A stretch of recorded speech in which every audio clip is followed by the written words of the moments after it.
হঠাৎকৈ বনোৱা বস্তুবোৰ খাবলৈ কেতিয়াবা খুব সোৱাদ হয়। এয়া হৈছে নেমু টেঙাৰ আচাৰ, যিটো মই একদম হঠাতে বনালোঁ।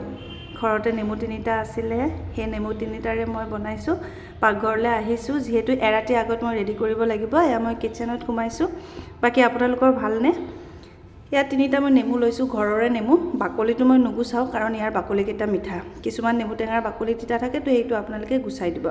এনেদৰে কাটি লৈছোঁ। অকণমান কেঁচা জলকীয়া, যিখিনি মই ভিনেগাৰত তিয়াই লৈছোঁ।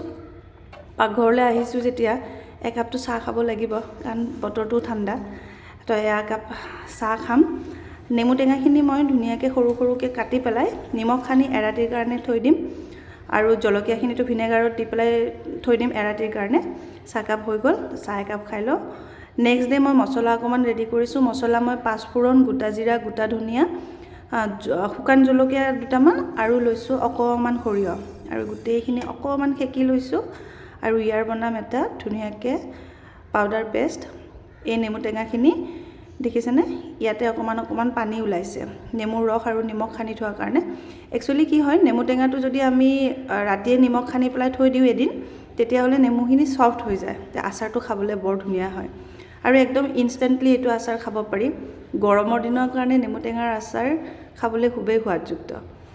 আৰু বেলেগ মছলা তেনেকুৱা একো ইউজ কৰা নাই। ইয়াতে মই দিছোঁ হালধি অকণমান, আৰু কালাৰটো ভাল হ'বলৈকে মই অকণমান Kashmiri red chilli powder use কৰিছোঁ।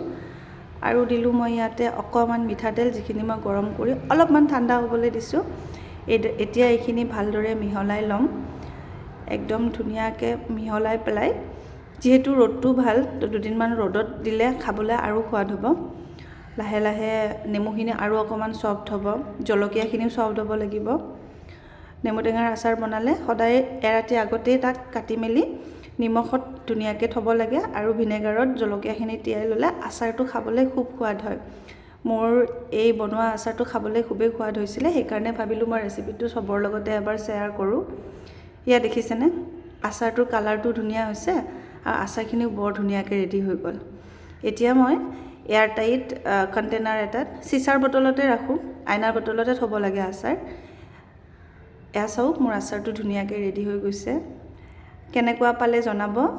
নেক্সট এটা ব্লগত আকৌ সোনকালে লগ পাম। তেতিয়ালৈকে আপোনালোক আটাইবোৰ ভালে থাকক, কুশলে থাকক। Thank U.